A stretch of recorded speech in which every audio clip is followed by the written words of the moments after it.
அவரை பற்றி நான் நிறைய இன்டர்வியூவில் சொல்லியிருக்கேன். அதாவது அவர் இல்லைன்னா இன்றைக்கி நான் இங்கே இல்லை. ஸோ அவர் தான் சினிமாவில் என்னை கொண்டு வந்தது. உங்களுக்கு ஒரு கிளாப்ஸ் வரணும் ஓப்பனிங்கு, அதுக்காக யோசிச்சுட்டு இருக்கேன், சும்மா ஜென்ரலாக வந்து பேச வேண்டாம் அப்படின்னு சொன்னார். அதனால் நான் வந்துட்டு எனக்கு கிளாப்ஸாக தேட்டரில் அடிப்பாங்களா அப்படின்னு சொல்லி கேட்டேன். இல்லை லொல்லு சபா டிவியில் ரீச் இருக்குல்ல, கண்டிப்பாக உங்களுக்கு தேட்டரில் கிளாப்ஸ் வரும் அப்படின்னாரு. இப்போ தான் அந்த ஃபஸ்ட்டு டைலாக்கு அவர் வந்து என்கிட்ட கேட்பார், உன் பேர் என்னன்னுவார். நான் ஒன்று பாபி பாபி பாபின்னுவேன். ஒன்று அவர் பாபி பாபி பாபின்னுவார். டேய் ஒரு பாபி தாண்டா என் பேர் அப்படின்னு சொல்லுவேன். நான் எதுக்காக இதை சொல்ல வரேன்னா, அன்னைக்கு தேட்டரில் ஸ்க்ரீனில் எனக்கு கிளாப்ஸ் வரணும் அப்படின்னு எடுத்துக்கிட்ட அந்த அக்கறை ஆகட்டும், அந்த அன்பாகட்டும் இன்றைக்கி வரைக்கும் குறையவே இல்லை. அதே அன்பு, அதே அக்கறை. ஸோ ரொம்ப நன்றி. நீங்கள் I love you all the time. அதனால் எனி டைம் எப்போவுமே அவருக்கு பின்னாடி அவர் கூட நான் கண்டிப்பாக நிற்பேன். அது எதுவாக இருந்தாலும் என்னவாக இருந்தாலும் அது நிச்சயமாக இந்த வருஷம் STR 49 நீங்கள் பார்ப்பீங்க. சொல்லி ஆரியா முறைக்கிறான், ஏன்டா நாங்கள் கஷ்டப்பட்டு செலவு பண்ணி சச்சின் தேட்டரை புக் பண்ணால் நீங்கள் 2 பேரும் பேசிட்டு இருக்கீங்களா அப்படின்னு. அது அப்போது அவங்கெல்லாம் நீங்கள் யாருன்னு என்னை கேட்கும்போது நான் ஆரியா ஹீரோன்னு தெரியும் இந்த படத்தில். நீங்கள் யாருமே ஒன்று ஆரியாவில் என்னது இவரை யாருன்னு கேட்டிங்களா, இவர் தான் comedy super star, south India comedy super ஸ்டார்ன்ட்டான். ஆனால் அவங்களாம் is a comedy super star south India, yes Telugu Malayalam Tamil all language is a super star. உனக்கு கொஞ்ச நேரம் கழிச்சு அவனும் வந்துட்டான் நடிக்கிறதுக்கு. 2 பேரும் சேர்ந்து பயங்கரமாக அவன் ஹீரோயினா நான் ஹீரோவாக நடிச்செல்லாம் ஆடிட்டு இருக்கோம். அவங்களாம் அப்படியே பார்த்துட்டு இருக்காங்க. இதை டைரக்டரும் ப்ரொடியூசரும் பார்த்துட்டாங்க. சேட்டை படம் அப்போது காமெடி சூப்பர் ஸ்டார் டைட்டிலே எனக்கு போட்டுட்டான் படத்தில். நான் லிங்காவில் நடிக்கும்போது ரஜினி சார் கூப்பிட்டு கேட்குறாரு, நீங்கள் காமெடி சூப்பர் ஸ்டாரா அப்படின்னு. நான் ஒன்றும் இல்லை சார் ஆரியா தான் போட்டான்னு. நீங்கள் சொல்லாமலா போட்டிருப்பான் அப்படின்னாரு. சார் சத்தியமாக நான் சொல்லலை சார். அதாவது என்னை எந்த லெவலில் மாட்டிக்கிட்டு இருக்கானா, ஒரு இடம் வாங்கினேன். இடம் வாங்கி வீடு ஒரு பழைய வீட்டோட வாங்கினேன். அந்த வீட்டை வந்து ரெனோவேஷன் பண்ணிவிட்டு அங்கே போயிடலாம் அப்படின்ற ஒரு ஐடியாவில் நான் மூவ் ரெடி பண்ணிகிட்ருக்கேன். எங்கள் அம்மாவும் ஒய்ஃபும் வெள்ளிக்கிழமைனா அந்த வீட்டுக்கு போயிட்டு விளக்கு ஏற்றுவாங்க. ஆல்மோஸ்ட் அந்த வீடு செட் ஆகிடுச்சு, இதான் போகிறோம் அப்படின்ட்டு. சரி இது நான் இதான் மச்சா வீடு நான் சொன்னேன். பார்த்துட்டு இல்லை, என்னடா வீடு நல்லாவே இல்லையா மச்சா, அவன் உள்ளெல்லாம் போய் பார்த்துட்டுல மச்சா இந்த வீட்டை இடிச்சிரு அப்படின்ட்டான். வெள்ளிக்கிழமைனா எங்கள் அம்மாவும் ஒய்ஃபும் போய் விளக்கு ஏற்றுவாங்கல்ல, அவங்க வெள்ளிக்கிழமை போயிருக்காங்க. நான் சொல்லலை ஏன்னா திட்டுவாங்க அப்படின்ட்டு. எங்கள் அம்மா போயிட்டு வீட்டை காணோம் சொல்லி தேடிக்கிட்டே இருக்கிறாங்க. இந்த தெருவுக்கு போயிருக்காங்க, அந்த தெருவுக்கு போயிருக்கிறாங்க. அதுக்கப்புறம் எனக்கு ஃபோன் அடிக்கிறாங்க, ராஜா நம்ம வீட்டை காணும்பா அப்படின்ட்டு. நான் எப்படா சொல்கிறதுன்னே எனக்கு தெரியல. அதுக்கப்புறம் கொஞ்சம் வீட்டுக்கு வரம்மா நான் சொல்கிற மாட்டேன், வீட்டை காணுண்டா. இல்லைம்மா நான் வந்து சொல்கிறேம்மான்ட்டு. அம்மா இல்லைம்மா ஆரியா வந்தான் அன்றைக்கி பார்த்துட்டு வீட்டை இடிச்சிரு, புதுசாக காட்டலாம் நல்லா வரும், நான் அவன் சொன்னால் கரெக்டாக இருக்கும்மா அப்படின்னேன். உடனே எங்கள் அம்மா ஷாக்கா, ஏண்டா நீங்கள் 2 பேரும் படத்தில் தானடா அப்படி பண்ணுவீங்க, நிஜ வாழ்க்கையில் மாடா பண்ணுவீங்க, ஒரு வீட்டை இடிச்சிட்டு கிரவுண்டாக கேச்சிருங்க. ஸோ இந்த லெவல் நாங்கள் 2 பேரும் friendship. One gem of a person. இன்னைக்கு அவருடைய நல்ல மனசை வந்து எல்லாரும் சொல்கிறாங்க அப்படின்றப்போ I think that is what makes him what he is today. So yes, Santhanam அவர்களே ஒரு பெரிய கைத்தட்டலோட.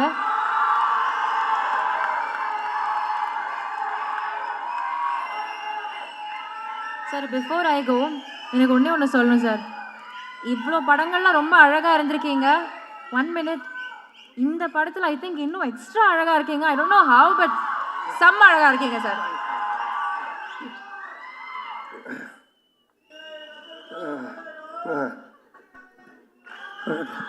எல்லாருக்கும் வணக்கம். முதல்ல இந்த இங்கே வருகை தந்துள்ள அனைவருக்கும் என்னுடைய மனமார்ந்த நன்றியை தெரிவித்து கொண்டு அவங்க எல்லோரும் வருக என்று வரவேற்கிறேன். இந்த படத்தினுடைய எங்களுடைய தில்லுக்கு துட்டு 1, 2 அப்புறம் டிடி ரிட்டர்ன்ஸ் எல்லாத்துக்குமே எங்களுக்கு ஒரு ரைட்டிங்கில் ஸ்கிரிப்டில் ஒரு மிகப்பெரிய ஒரு குருவாக இருந்து உதவி பண்ணியது திரு இந்திரா சவுந்தரராஜன் சார். அவர் இப்போ இங்கே இல்லை, இறந்துட்டாங்க அவர். ஸோ அவருடைய மறைவு மிகப்பெரிய ஒரு இழப்பு எங்களுக்கு. இருந்தாலும் அவருடைய ஆன்மா எங்களுக்கு வாழ்த்து தெரிவித்து எங்களோட இருந்து சப்போர்ட் பண்ண நம்புகிறோம். ஸோ அவருக்கு இந்த நேரத்தில் என்னுடைய மனமார்ந்த வணக்கத்தை தெரிவித்து கொண்டு இந்த நிகழ்ச்சிக்குள்ளே போகலாம். ஃபர்ஸ்ட், இந்த படத்தினுடைய விழாக்கு வருகை தந்துள்ள எங்களுடைய STR. ஸோ அவரை பற்றி நான் நிறைய இன்டர்வியூவில் சொல்லியிருக்கேன். அதாவது அவர் இல்லைன்னா இன்றைக்கி நான் இங்கே இல்லை. ஸோ அவர் தான் சினிமாவில் என்னை கொண்டு வந்தது. அதுக்கு முன்னாடியே அவர் படத்தில் நான் வந்துட்டு அட்மாஸ்பியர் நடிச்சிருக்கேன், காதல் அழிவதில்லை படத்தில். அதுக்கப்புறம் அவர் எடுத்து போட்டு பார்த்துட்டு இது நடுவில் வந்து மூஞ்சல் இவ்வளோ ரியாக்ஷன் கொடுத்துட்டு நீயும் நானும் கூல் சுரேஷும் தான் நடுவில் போய் டிஸ்டர்ப் பண்ணிகிட்ருப்போம். ஸோ பார்த்துட்டு இது பண்ணார். அதுக்கப்புறம் மன்மதனில் கூப்பிட்டு கொடுத்தாங்க ஃபஸ்ட்டு சான்ஸ். மன்மதனில் ஃபஸ்ட்டு டே ஷூட்டிங் போய் நான் ரெடியாக நின்றுட்டுருக்கேன். அதில் வந்து அவர் அந்த மொட்டை கேரக்டராக உள்ளே வருவார். வந்த உடனே நான் வந்து வாங்கன்னொன்னே இந்த மாதிரி என் பேரை கேட்பாரு, இங்கே இன்ட்ரடியூஸ் ஆகும், இதுதான் சீன். நான் ரெடி ஆகிட்டேன், நான் ரெடியாக இருந்தேன். அப்புறம் அவர் வந்தோன்னே ஒரு சின்ன டிஸ்கஷன் போயிட்டே இருந்துச்சு. நான் டவுட் ஆகிட்டு, என்ன ஏதாவது ஆளுகளை மாற்றுறாங்களா இல்லை என்ன ஆச்சுன்னு தெரியலையே அப்படின்னு போயிட்டு மெதுவாக என்னாச்சு அப்படின்னு சொல்லி கேட்டேன். இல்லை, நீ லொல்லு சபாலேருந்து வந்திருக்கீங்க, இப்போது ஃபஸ்ட் டைம் ஸ்க்ரீனில் காட்ட போகிறோம், உங்களுக்கு ஒரு கிளாப்ஸ் வரணும் ஓப்பனிங்கு, அதுக்காக யோசிச்சுட்டு இருக்க, சும்மா ஜென்ரலாக வந்து பேச வேண்டாம் அப்படின்னு சொன்னார். உடனே நான் வந்துட்டு, எனக்கு கிளாப்ஸா தேட்டரில் அடிப்பாங்களா அப்படின்னு சொல்லி கேட்டேன். இல்லை லொல்லு சபா டிவியில் ரீச் இருக்குல்ல, கண்டிப்பாக உங்களுக்கு தேட்டரில் கிளாப்ஸ் வரும் அப்படின்னாரு. அப்போ நான் வந்து என்ன பண்ணணும் அப்படின்னு சொல்லி கேட்டேன். சரி ஒன்று பண்ணலாம், நான் வந்தோடனே உன் பேர் கேட்குறேன், உன் பேர் என்னென்னா, அப்போ தான் வச்சோம் பாபின்னு வச்சோம். உன் பேர் என்னன்னு கேட்குறேன், நீ வந்துட்டு பாபின்னு சொல்லு. நான் எக்கோவில் வந்து ஒரு 3 இடத்துல பாபி பாபி பாபின்னு அப்படி போட்டுட்டு மியூசிக்கெல்லாம் காமிச்சிட்டு அப்புறம் நான் சீனுக்குள்ளே நம்ம போகலாம் அப்படின்னாரு. நல்லா இருந்துச்சு. அவருக்கு என்னென்னா என்னை காட்டும் போதே ஒரு கிளாப்ஸோட காட்டணும் அப்படின்றதுக்காக சொன்னார். அப்போ நான் சொன்னேன், இல்லை இப்படி ஒன்று பண்ணலாமா, என்ன நீங்கள் கேளுங்க, நான் வந்து 3 தடவை நானே பாபி பாபி பாபின்னு சொல்கிறேன், அதுக்கப்புறம் நீங்கள் அந்த டைலாக் சொல்லுங்கள், அப்படி பண்ணலாம் அப்படின்னா. ஒன்று அவரும் சிரிச்சிட்டு, சரி நல்லா தான் இருக்குது, ஆனால் பில்டப்பாக இருக்காது, ஆனால் நல்லா தான் இருக்குது அப்படின்னாரு. நல்லா தான் இருக்கும் அப்படின்னு சொல்லிட்டு அப்போ தான் அந்த ஃபஸ்ட்டு டைலாக்கு அவர் வந்து என்கிட்ட கேட்பார், உன் பேர் என்னன்னுவார். நான் ஒன்று பாபி பாபி பாபின்னுவேன். ஒன்று அவர் பாபி பாபி பாபின்னுவார். டேய் ஒரு பாபி தான்டா என் பேர் அப்படின்னு சொல்லுவேன். அதுக்கப்புறமா பில்டப்புக்காக 3 தடவை சொன்னோம் அப்படின்னு. ஸோ இப்படி தான் என்னோடய ஃபஸ்ட்டு சீன் அவரோட ஆரம்பித்தது. நான் எதுக்காக இதை சொல்ல வரேன்னா, அன்னைக்கு தேட்டரில் ஸ்க்ரீனில் எனக்கு கிளாப்ஸ் வரணும் அப்படின்னு எடுத்துக்கிட்ட அந்த அக்கறை ஆகட்டும், அந்த அன்பாகட்டும், இன்னைக்கு வரைக்கும் குறையவே இல்லை. அதே அன்பு, அதே அக்கறை இப்போ பண்ணுற STR 49லேயுமே என்கிட்ட என்ன சொன்னார்னா, டைரக்டரை கூப்பிட்டு சாண்டாக்கு என்ன வேணும், சாண்டா எப்படி நம்ம நல்லா யூஸ் பண்ண முடியும், சாண்டாக்கு என்ன பண்ண முடியும், அதை முதல்ல யோசிங்க அப்படின்னு தான் சொன்னார். அன்றைக்கி கூட வீட்டில் போய் மொட்டை மாடியில் பார்த்து ஒரு 3 hours டிஸ்கஷன் பண்ணும்போது என்னை பற்றி மட்டுமே தான் பேசிகிட்டு இருக்காரு. ஸோ இப்படிப்பட்ட ஒரு அன்பும் அரவணைப்பும் கொண்ட ஒரு அருமையான ஒருத்தர் எனக்கு கிடைச்சது. உண்மையிலேயே நான் கடவுளுக்கு நன்றி சொல்லணும், எங்கள் அப்பா அம்மாவுக்கு நன்றி சொல்லணும். ஸோ ரொம்ப நன்றி நீங்கள், I love you all the time. அதனால் எனி டைம் எப்பவுமே அவருக்கு பின்னாடி அவர் கூட நான் கண்டிப்பாக நிற்பேன். அது எதுவாக இருந்தாலும் என்னவாக இருந்தாலும் அது நிச்சயமாக இந்த வருஷம் STR 49 நீங்கள் பார்ப்பீங்க. ஸோ சொல்லி ஆர்யா முறைக்கிறான், ஏன்டா நாங்கள் கஷ்டப்பட்டு செலவு பண்ணி சத்யம் தேட்டரை புக் பண்ணால் நீங்கள் 2 பேரும் பேசிட்டு இருப்பீங்களா அப்படின்ட்டு. அடுத்தது இந்த படத்தினுடைய ப்ரொடியூசர் ஆர்யா. ஸோ ஆர்யா தான் எனக்கு தெரியும், ஆர்யா தான் நிகாரிகா ப்ரொடக்ஷன் அவங்கள கொண்டு வந்தது. கொண்டு வரும்போது எல்லாமே சூப்பராக போச்சு. அப்போ ஆர்யா வந்து ஒருத்தர் சொன்னாங்களே, கிஷோர் எங்கே, அவர் கிஷோர் வாங்க வாங்க, இவர் தான் கிளாரிட்டி கிஷோர். இவரை கூட்டிகிட்டு வந்து என்கிட்ட ஒப்படைச்சிட்டு போயிட்டான். இவரை ஃபஸ்ட்டு கேட்டோன்னா என்ன சார்னா, அவர் வந்து ஒன்றும் இல்லை சார், எனக்கு கிளாரிட்டி இருந்தால் போதும் அப்படின்னாரு. நான் உடனே சரி ஓகே கிளாரிட்டி தானே அப்படின்ட்டேன். ஃபார் எக்ஸாம்பிள் ஒரு பேப்பர் கேட்டோன்னு வச்சுங்களேன், வெள்ளை பேப்பரா இல்லை ப்ரௌன் பேப்பரான்னுவார். வெள்ளை பேப்பர், கோடு போட்டுதா போடாதா, கோடு போட்டது, இப்படி போட்டதா இப்படி போட்டதா, சரி இப்படி போட்டது, சரி போட்டதுக்கு அப்புறமா உங்களுக்கு A4 ஷீட் வேணுமா சின்னதாக வேணுமா, இப்படியே போயிட்டே இருக்கும் இந்த கிளாரிட்டி. இதுக்கு எண்டே கிடையாது. நான் சொல்லுவேன், சார் நீங்கள் எதனா ஒரு பேப்பர் கொடுங்க, நாங்கள் எடுத்துகிட்டு போகிறோம் அப்படின்ட்டு. ஸோ என்னென்னா சினிமாவில் இந்த அளவுக்கு ஒரு கிளாரிட்டியாக நான் ஃபஸ்ட் டைம் ஒர்க் பண்ணது இவர் கூட தான். ஆனால் அது நல்லா இருந்துச்சு. ஏன்னா பிஃபோர் பேப்பரில் நம்ம எல்லாத்தையும் கிளாரிட்டியாக பண்ணதுனால இவ்வளோ பெரிய படத்தை எங்களால் கொஞ்சம் ஈஸியாக எடுக்க முடிஞ்சது. ஸோ அவருக்கு முதல்ல நன்றி, ரொம்ப தேங்க்யூ சார். கிளாரிட்டியாக இருக்கா பேச்சு? ஸோ அதுக்கப்புறமா ஆர்யா என்னுடைய நண்பரில் இந்த உயிர் நண்பன் அப்படின்வாங்களே அந்த மாதிரி. நாங்கள் கல்லூரியின் இல்லை காசு கொடுத்துருக்கான்னு சொல்லி தான் ஆகணும். அதாவது கல்லூரியின் கதை படத்தில் தான் நாங்கள் 2 பேரும் ஃப்ரெண்ட் ஆனோடனே ஃபஸ்ட்டு படத்தில் நல்லா க்ளோஸ் ஆகிட்டோம். அப்போ வந்து படத்துலலாம் பார்த்தீங்கன்னா ஹீரோயினுக்கு ஃப்ரெண்ட்ஸாக பெங்களூர்லேருந்து ரிச் கேர்ள்ஸ் கூட்டின்னு வந்து நடிக்க வைப்பாங்க, அவங்க தான் கூட வருவாங்க ஃப்ரெண்ட்ஸாக. அப்போ எந்த வந்து மன்மதன் ரிலீஸ் ஆகி ஒரு 2 படம் தான் ரிலீஸ் ஆகிருந்துச்சு, பெருசாக எனக்கு தெரியாது வெளியே. ரெண்டாவது அவங்க பெங்களூர்லேருந்து வந்திருக்காங்க. ஆர்யா தான் ஹீரோ, அவன் அறிந்து மரியாமல் நடித்து முடிச்சிருக்கான், ஆனால் ரிலீஸ் ஆகலை. ஸோ நாங்கள்லாம் ஒன்றா தான் உட்காந்து சாப்பிடுவோம், எங்களுக்கு கேரவன் கிடையாது. அப்போது அவங்கெல்லாம் நீங்கள் யாருன்னு என்ன கேட்கும்போது நான் ஆர்யா ஹீரோன்னு தெரியும் இந்த படத்தில். நீங்கள் யாருமே ஒன்று ஆர்யாவில் என்னது இவரை யாருன்னு கேட்டிங்களா, இவர் தான் comedy super star, south India comedy super ஸ்டார்ன்ட்டான். ஆனால் அவங்களாம் is a comedy super star south India, yes Telugu Malayalam Tamil all language is a super ஸ்டார்ன்ட்டான். ஒன்று அந்த பொண்ணுங்களாம் ஒரு மாதிரி டவுட்டாக என்னை பார்த்தாங்க. பார்த்தோன்னே டக்குன்னு ஆர்யாவில் வச்சா அவங்க டவுட்டாக பார்க்குறாங்க, டக்குன்னு ஒரு காமெடி பண்ணு அப்படின்னா. டேய் என்னடா சம்மந்தமே இல்லாமல் காமெடி சூப்பர் ஸ்டார்னு இப்போ காமெடி பண்ணுன்ற மச்சம் பண்ணு தப்பாயிடும் நீ பண்ணு அப்படின்னா. சரி நானும் எழுந்து அவங்க முன்னாடி சரி பழைய பாட்டுக்கு இப்போ இருக்க ஹீரோஸ்லாம் டான்ஸ் ஆன அப்படின்னா ஆடி காமிச்சிக்கிட்டு இருக்கேன். அவங்க சிரிக்கல, மச்சான் பத்தலை இன்னும் நல்லா பண்ணு அப்படின்னா. இதை தான் நாங்கள் VSOBயில் கூட வச்சுருந்தோம்.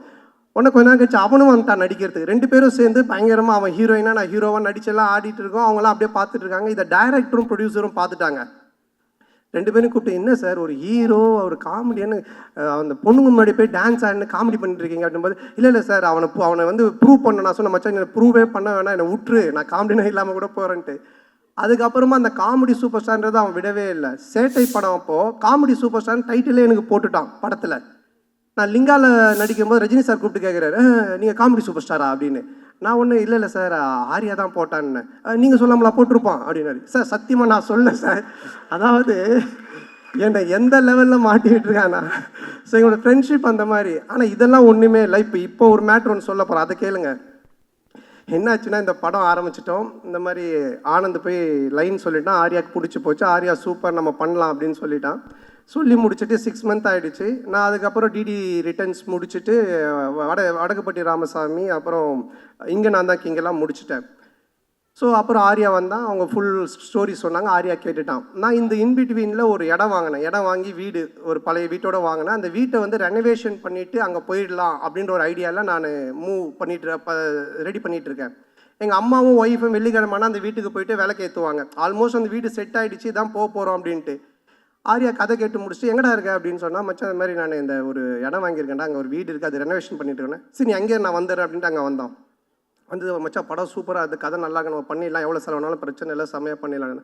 சரி ஓகே, இது நான் இதான் மச்சான் வீடு நான் சொன்னேன்னா பார்த்துட்டு இல்லை, என்னடா வீடு நல்லாவே இல்லையா மச்சான், அவன் உள்ளெல்லாம் போய் பார்த்துட்டுல மச்சான் இந்த வீட்டை இடிச்சிரு அப்படின்ட்டான். நான் ஒன்றும் ஷாக் ஆகி, மச்சான் வீட்டெல்லாம் இடிக்க முடியாது மச்சான், நான் வீட்டிலலாம் சொல்லிட்டேன், இதை ரெனோவேஷன் பண்ணுறோம், இடித்தா நிறைய செலவாகும், அதுவும் இல்லாமல் ரொம்ப நாள் ஆகும்ல, கம்னு நீ ஏதாவது ஒன்று இப்படி தான் பண்ணு வேடா கூடமா, அதுக்கப்புறமா வந்துட்டு இது சரியில்லை அது சரியில்லைன்னு சொல்லிட்டு இருப்பேன் அப்படின்னு சொல்லிட்டு என்ன பண்ணிட்டான்னா, வீட்டை இடிக்க சொல்லி உடனே அவங்க ஃப்ரெண்டுக்கு ஃபோன் பண்ணி இது மாதிரி மச்சான் சந்தான வீடு தான் அட்ரஸ் நான் உனக்கு அனுப்புகிறேன், நீ இந்த வீட்டை வந்து இடித்து ஃபுல்லாக டெமாலிஷ் பண்ணிட்டேன்னா. உடனே அவன் வந்து ஒரு பாய்க்கு ஃபோன் பண்ணால், ஒரு பாய் ஒருத்தர் வந்தார். சண்டே நைட் இது நடக்குது, மண்டே டியூஸ்டே வெட்னஸ்டே தேர்ஸ்டே இடித்து தரமட்டமாக்கி எல்லாத்தையும் வாரின்னு போயிட்டாங்க. வெள்ளிக்கிழமைனா எங்கள் அம்மா ஒய்ஃபும் போய் விளக்கு ஏற்றுவாங்கல்ல, அவங்க வெள்ளிக்கிழமை போயிருக்காங்க. நான் சொல்லலை ஏன்னா திட்டுவாங்க அப்படின்ட்டு. எங்கள் அம்மா போயிட்டு வீட்டை காணோம் சொல்லி தேடிக்கிட்டே இருக்கிறாங்க. இந்த தெருவு போயிருக்காங்க, அந்த தெருவு போயிருக்கிறாங்க. அதுக்கப்புறம் எனக்கு ஃபோன் அடிக்கிறாங்க, ராஜா நம்ம வீட்டை காணும்பா அப்படின்ட்டு. நான் எப்படா சொல்கிறதுன்னே எனக்கு தெரியல. அதுக்கப்புறம் கொஞ்சம் வீட்டுக்கு வரம்மா நான் சொல்கிற மாட்டேன், வீட்டை காணண்டாரு, இல்லைம்மா நான் வந்து சொல்கிறேம்மான்ட்டு. அம்மா இல்லைம்மா ஆர்யா வந்தான் அன்றைக்கி, பார்த்துட்டு வீட்டை இடிச்சிட்டு புதுசாக காட்டலாம் நல்லா வரும், அவன் சொன்னால் கரெக்டாக இருக்கும்மா அப்படின்னா. உடனே எங்கள் அம்மா ஷாக்கா, ஏண்டா நீங்கள் 2 பேரும் படத்தில் தானடா அப்படி பண்ணுவீங்க, நிஜ வாழ்க்கையில் மாடா பண்ணுவீங்க, ஒரு வீட்டை இடிச்சிட்டு கிரவுண்டாக வைக்க வச்சிருக்கீங்க. ஸோ இந்த லெவல் நாங்கள் 2 பேரும் ஃப்ரெண்ட்ஷிப்பு. ஆனால் என்னென்னா இதில் ஒரு விஷயம் நான் சொல்கிறது, 2 பேருமே இது வரைக்கும் அந்த கல்லூரியின் கதையிலேருந்து இன்றைக்கி வரைக்கும் பயந்ததே கிடையாது. சினிமாவில் இப்படி பண்ணலாம், அப்படி செய்யலாம் பயந்ததே கிடையாது. எதுவாக இருந்தாலும் தைரியமாக பண்ணுவோம். ஐயோ அது அப்படி ஆகிடுமோ, ஐயோ இப்படி ஆகிடுமோ, இப்படி பண்ணால் அப்படி ஆகிடுமோ அப்படின்ற பயம் எங்களுக்கு கிடையவே கிடையாது. வாழ்கிற வரைக்கும் ஜாலியாக வாழ்வோம், நல்லபடியாக வாழ்வோம், என்ன வருதோ பார்ப்போம், ஃபேஸ் பண்ணுவோம், அப்படியே போயிட்டே இருப்போம். அந்த ஒரு எனர்ஜி தான் இன்றைக்கி வரைக்கும் ஆர்யாவை இங்கே ஒரு இந்த இடத்துல கொண்டு வந்து ப்ரொடியூசராக நிற்க வச்சிருக்கு, என்னையும் ஒரு படம் பண்ணி போயிட்டுருக்க ஒரு இடத்துல வச்சிருக்கு. ஸோ நாங்கள் 2 பேரும் பயந்ததே கிடையாது. இந்த படம் நீங்கள் சொன்ன மாதிரி ஆர்யா சொன்ன மாதிரி என்னுடைய பிரச்சனையை தீர்த்து படத்தை பண்ணுறதெல்லாம் வந்துட்டு வேறு யாருனா இருந்தாங்கன்னா என் வீட்டு வாசலே தான் படுத்துக்கிட்டு இருந்திருப்பாங்க. ஸோ அந்தளவுக்கு, ஏன்னா ஆர்யா சொன்னது, நீ இந்த படம் பண்ணி முடிக்கிற வரைக்கும் வேறு படம் கமிட் ஆகாத, ஃப்ரீயாக பண்ணு, உன் பிரச்சனை எல்லாத்தையும் நான் பார்த்துக்கிறேன், உன் வேலை படத்தை ஜெயிக்கிறது மட்டும்தான் அப்படின்னு சொன்னால், அதுக்காக இறங்கி இந்த படத்தில் வேலை செஞ்சுருக்கேன். நிச்சயமாக இந்த படம் மிகப்பெரிய ஒரு வெற்றி படமாக ஆர்யாவுக்கு நான் திருப்பி தருவேன். மிகப்பெரிய வெற்றி படமாக இது இருக்கும். இந்த படத்தினுடைய இயக்குனர் ஆனந்த், பிரேமானந்த். ஸோ நான் வந்து தமிழ் சினிமாவின் கிறிஸ்டோஃபர் நோலன் அப்படின்னு தான் சொல்லுவேன். ஒரு கதை சொன்னால் அதை பல லேயரில் சொல்லுவான். டிடி ரிட்டர்ன்ஸ் பார்த்தீங்கன்னா ஒரு ஹாரர் தான், ஆனால் ஹாரருக்குள்ளே ஒரு கேம் ஷோ இருக்கும், கேமுக்குள்ளே ஒரு பணம் திருட்டு போகிற ஒரு அட்வென்ச்சர் இருக்கும். ஸோ இப்படி த்ரில்லரு, அட்வென்ச்சரு, அதுக்குள்ளே கேம், இப்படி நிறைய மல்டி லேயர்ஸில் ஒன்று பண்ணுவான். அந்த மாதிரி தான் இந்த கதையும். இந்த கதை எனக்கு தெரிஞ்சு இன்றைக்கி ஸ்டேஜில் உட்காந்துருக்க யாருக்குமே தெரியாது. ஈவன் ஆர்யா கூட சரியாக தெரியாது, யாருக்குமே நடித்தவங்களுக்கு தெரியாது. இதை எடுத்து முடித்து பார்த்தா மட்டும்தான் இது புரியும். ஆனால் பார்க்கும்போது அவ்வளோ கிளாரிட்டியாக, கிளியராக, அவ்வளோ காமெடியாக ஒர்க் அவுட் பண்ணுவான். ஸோ அந்த விதத்தில் ஆனந்தை நான் பாராட்டுறேன். ஆனந்துக்கு மனமார்ந்த நன்றி. ஆனந்த் சொன்ன மாதிரி முருகன், அவனை மேலே தூக்குங்க. அவன் வந்து அந்த வானத்தை போல விஜயகாந்த் மாதிரி பண்ணுவான். அப்படியே தூரமாக நின்று கை காட்டுவான், ஃபீல் பண்ணுவான். ஆனால் வந்துட்டு அப்புறம் கேட்பான் என்ன சொல்லவே இல்லை அப்படின்னு. வா மேலே வா இல்லை சொல்லியாச்சு உன்னை பற்றி, மேலே வா. இவன் தான் அங்கே ஓரமாக நிற்கிறான் பாருங்க, அதாவது வந்துட்டு இந்த கேட் ஓரமாக. ஸோ என்னுடைய சைல்ட்ஹுட் ஃப்ரெண்டு, நான் ஜெயிக்கிறது அவனுடைய வெற்றி மாதிரி நினைப்பான்.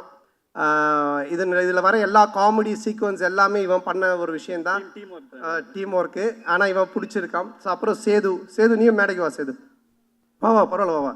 என்ன ட்ரெஸ் போடலையா? வா. ஸோ சேது நீங்கள் படத்தில் பார்த்துருப்பீங்க. ஸோ இவங்க 2 பேருடைய hard work, it's a team work Sethu. So இவங்களுக்கு இந்த நேரத்தில் மனமார்ந்த நன்றியை தெரிவிச்சுக்கிறேன். இது மட்டும் இல்லாமல் பி டீம் இருக்காங்க, குணாமான், சுந்தர், விஜய், சரவணன், தானிஷ். ஸோ இவங்களுக்கும் இந்த நேரத்தில் மனமார்ந்த நன்றி. அதுக்கப்புறமா இதில் நடித்த எல்லாருமே, நம்மளுடைய Nizhal Ravi sir, Kasthuri madam, Yashika Anand and Kingsley, மாரண்ணன், எல்லாரும் படத்தில் இருக்கிறாங்க அப்படின்ற மாதிரி இருக்காது. மாரண்ணனுக்கு ஒரு டிவி காமெடி இருக்குது, கண்டிப்பாக செம்மையாக இருக்கும். அது கின்ஸ்லிக்கு ஒரு தலைகீழ நடக்கிற காமெடி இருக்குது, மொட்டராஜேந்திரனுக்கு ஒரு எலி காமெடி இருக்குது, அண்டு நிகழ் ரவி சாருக்கு வந்துட்டு ஒரு டாய்லெட் காமெடி இருக்குது.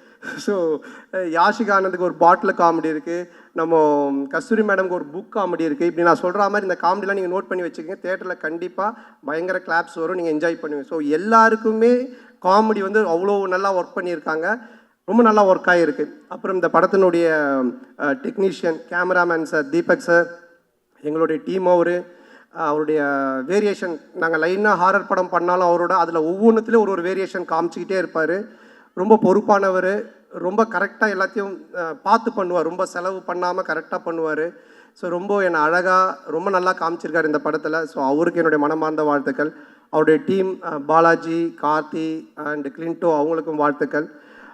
கேமராமேன் சார் வந்துட்டு ஒன்லி ஒர்க்கு மட்டும் இல்லை, அங்கே நிறைய ரோப் ஷாட்லாம் போயிட்டே இருக்கும்ல, கேமராவில் தான் இருப்பார். கட்டு சொன்னோன்னே டக்குன்னு கேமரா விட்டு ஓடி வந்து ரோப்பில் வரும்போது அப்படி கை கொடுப்பாரு. இல்லை சார் சிரிக்கிறார் பாருங்க, ஏன்னா ஹீரோயினுக்கு தான் கொடுத்தாரு. கை கொடுத்தது உண்மை, ஆனால் ஹீரோயினுக்கு, எங்களுக்கு இல்லை. ஸோ ரொம்ப நல்ல மனிதர். அடுத்தது நம்ம ஆர்ட் டைரக்டர் மோகன் சார். ஸோ அவர் என்னென்னா, நாங்கள் ஒரு 4-5 செட்டு போட்டோம் கோகுலம் ஸ்டுடியோவில். செட்டு போட்டுட்டு அதுக்கப்புறம் நம்ம கிளாரிட்டி கிஷோர் சார் இருக்கார் இல்லையா, எல்லா செட்டையும் பிரித்து மாற்றி திருப்பி அதையே பெயிண்ட் பண்ணி இப்படி காட்டுங்கன்ட்டார். ஸோ அவர் ரொம்ப கன்ஃபியூஷன் ஆகிட்டார், டே நைட் ஒர்க் போயிட்டு இருக்குது, ரொம்ப கன்ஃபியூஷனு. இப்போ 4 சைடு செட்டு போட்டார் இல்லைங்களா, 4 சைடு திருப்பி அவர் திரும்ப கலர் மாற்றி காமிக்கிறேன்னு சொல்லி மாற்றி பண்ணிட்டாரு. நாங்கள் வந்தோன்னே காட்டுறாரு, வழி இல்லை போகிறதுக்கு, சுற்றி கிணறு மாதிரி இருக்குது. என்னடா இது எப்படி சார் இப்படி போகிறதுன்னா, ஏணி போட்டு ஏறி உள்ளே போய் பார்த்துட்டு திருப்பி ஏணி போட்டு ஏறி வெளியே வந்துடுங்க, அதுக்கப்புறம் நமக்கு எங்கே வழி வேணுமோ நம்ம வச்சுக்கலாம் அப்படின்ற லெவலில் ஒர்க் பண்ணார். ஏன்னா நாங்கள் காமெடி செட்டுக்குள்ளே பண்ணும்பொழுது இதை மாற்றுங்க அதை மாற்றுங்க, இதை இடிங்க அப்படின்னுவோம். ஸோ அதெல்லாம் தாங்கிக்கிட்டு அவரோட டீம் அவரும் ஒர்க் பண்ணாங்க. ஸோ இதில் ஒவ்வொரு ஒர்க்குமே செட் ஒர்க் அவ்வளோ பியூட்டிஃபுல்லாக இருக்கும். மோகன் சாருக்கு நன்றி. அண்ட் தென் இந்த படத்தினுடைய மியூசிக் டைரக்டர் ஆஃப்ரோ, மிகப்பெரிய பலம், ஒரு படத்துக்கு மிகப்பெரிய பலமே அதனுடைய மியூசிக்னுவாங்க. இப்போவே இந்த சாங்கு கோவிந்தா சாங், அப்புறம் இன்னொரு சாங், ரெண்டுமே நல்லா ஹிட்டாகி வைரலாக போயிட்டுருக்கு. ரீ ரெக்கார்டிங்கில் ஆஃப்ரோக்குன்னு கண்டிப்பாக நீங்கள் கிளாப்ஸ் பண்ணுறாமல் ஒரு 4 இடம் இருக்குது. ராஜேந்திரன் சாருக்கு ஒன்று வாசிச்சிருக்காரு, அந்த இடம், இன்னும் ஒரு 3 இடம் இருக்குது. பிட்டு சாங், ஆனால் செம்மையாக இருக்கும் அதுக்கு என்னோடய வாழ்த்துக்கள். And heroine Geethika. So Anand சொன்ன மாதிரி ஃபஸ்ட்டு டே வரும்பொழுதே அவங்க எல்லா costumes, pedicure, manicure, hair wash எல்லாம் பயங்கரமாக வந்தாங்க. வந்தோடனே இப்போ எங்களுக்கு என்ன காஸ்டியூம்னோடனே அந்த தலையெல்லாம் அழுக்காக்கி கையெல்லாம் அந்த கரியில் போட்டு பெரட்டி அழுக்கு கவுனை கொடுத்து அப்படி தான் எடுத்தோம். பட் ஆனால் அவங்க வந்து அதை ரொம்ப நல்லா பண்ணாங்க. உடனே மூட் அவுட் ஆகி ஐயோ என்ன இப்படி இருக்கலாம் இல்லாமல். ஸோ அது மட்டும் இல்லாமல் ஒரு 3 வேரியேஷன் கேரக்டர் பண்ணியிருக்காங்க, ஜெசிகா, ஹர்ஷினி இப்படிலாம் பண்ணியிருக்காங்க. ஸோ ரொம்ப நல்லா பண்ணாங்க. ஸோ அவங்களுக்கு இந்த நேரத்தினுடைய வாழ்த்துக்கள். அண்டு எடிட்டர் பரத், என்னுடைய படத்தில் நாங்கள் எழுத ஆரம்பித்த பேப்பரில் இருந்தே கூட உட்காந்து கட் பண்ணிகிட்டு இருந்தார் எடிட்டிங். ஸோ அவருக்கும் வாழ்த்துக்கள். அண்டு இந்த டீம், என்னுடைய டீம் குஷி, ககன் அண்டு மகேஷ், இளங்கோ, இவங்க எல்லாருக்கும் வாழ்த்துக்கள். அண்ட் இந்த படத்தினுடைய மெயின், அதாவது வந்து டிடி தில்லுதுட்டு 1, 2, 3 இதெல்லாம் பார்த்துருக்கேன். டிடி ரிட்டர்ன்ஸ் அதே டீம் எல்லாம் பார்த்துருக்கேன். இதில் என்ன புதுசு, இதில் நம்ம என்ன பார்க்குறதுக்கு இருக்குது அப்படின்னு நீங்கள் நினச்சிங்கன்னா, Gautham Menon sir, GVM sir இருக்காங்க, அண்டு செல்வராகவன் சார் 2 பேர் இருக்காங்க. இந்த 2 பேருமே ஹாரர் ஜானரில் இப்படி ஒரு கேரக்டர் பண்ணியிருப்பாங்களா அப்படின்ற மாதிரி தான் ஒன்று பண்ணியிருக்கோம். அது உங்களுக்கு பெரிய ட்ரீட்டாக இருக்கும், ஒரு மிகப்பெரிய ஒரு எக்ஸைட்மெண்ட்டாக இருக்கும் அவங்க 2 பேருடைய போர்ஷன்ஸ். ஸோ அவங்களுக்கும் இந்த நேரத்தில் என்னுடைய மனமார்ந்த நன்றியை தெரிவிச்சுக்கிறேன்.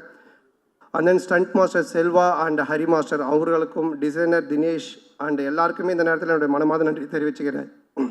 அப்புறம் இந்த படத்தை ரிலீஸ் பண்ணக்கூடிய சண்பகமூர்த்தி சார் அண்ட் ராஜா அவர்களுக்கும் என்னுடைய நன்றி. அண்ட் இந்த படத்தின் சேட்டலைட் ரைட்ஸ் வாங்கியிருக்க ஜிடிவி அவர்களுக்கும் என்னுடைய நன்றி. ஸோ எப்பவுமே நான் ஒன்று சொல்லுவேன், நம்ம ஒன்று ஜெயிக்கிறோம், ஒருத்தர் ரொம்ப உச்சத்துக்கு போகிறான், இல்லை லைஃப்பில் வந்துட்டு ரொம்ப ஒரு உயரத்துக்கு போகிறான் அப்படின்னு சொன்னால், நான் ஃபார் எக்ஸாம்பிள் ராமாயணம் கூட சொல்லுவேன். ராமரை பற்றி எல்லாரும் பேசுவாங்க, ஆனால் அதுக்கு காரணம் ராமர் மட்டும் இல்லை, அதில் அவர் கூட இருந்து அவரை பற்றி பேசின சீதா அண்ட் லக்ஷ்மணன், விபூஷணன், பரதன், ராவணன், இப்படி எல்லா கேரக்டருமே சேர்ந்தது தான் அந்த ராமன் அப்படின்ற ஒரு எலிவேஷன். அந்த மாதிரி யாராக இருந்தாலுமே வாழ்க்கையில் ஒருத்தன் ஒரு உயரத்துக்கு போகிறான்னா அவன் மட்டுமே இல்லை, அவனோட டேலண்ட்டை மட்டுமே காரணம் இல்லை, அவனை சுற்றி இருக்கிறவங்க எல்லாருமே காரணம். அப்படி என்னை சுற்றி இருக்கிற இங்கே இருக்கிற என்னுடைய நண்பர்களாக இருக்கக்கூடிய மேடையில் இருக்கக்கூடிய எல்லாருமே, அப்புறம் ஏதோ சிரீஷ் நண்பர் அந்த கடைசியில் உட்காந்துருக்காரு. ஸோ இந்த மாதிரி ஒரு நட்பு எல்லாம் கிடச்சது எனக்கு மிகப்பெரிய ஒரு பாக்கியம் தான் நினைப்பேன். என்னுடைய முதுகெலும்பாக இருந்து என்னுடைய டீம் எனக்காக எழுதிட்டு இருக்கிறது, இந்த மேடையில் உட்காந்துட்டு இருக்குது, எனக்கு வாய்ப்பு கொடுத்த எஸ்டிஆர்லேருந்து இன்றைக்கி நான் இங்கே ஹீரோவாக இந்த படத்தில் நிற்கிறதுக்கு காரணமாக இருக்க ஆர்யாவிலேருந்து, மாறன்லேருந்து எல்லாருமே, அண்ட் தென் அன்னைக்கிலேருந்து இன்றைக்கி வரைக்கும் எனக்கு சப்போர்ட் பண்ணிகிட்டு இருக்கிற மீடியா அண்டு ப்ரெஸ். ஸோ ரொம்ப நெருங்கிய நண்பர்கள் நிறைய பேர் இருக்கீங்க. பர்சனலாக ஃபோன் பண்ணி இதை இப்படி சொல்லுங்கள், இதை பண்ணுங்கள், செய்யுங்கன்னு எனக்கு சப்போர்ட் பண்ணிகிட்ருக்கீங்க நீங்கள்.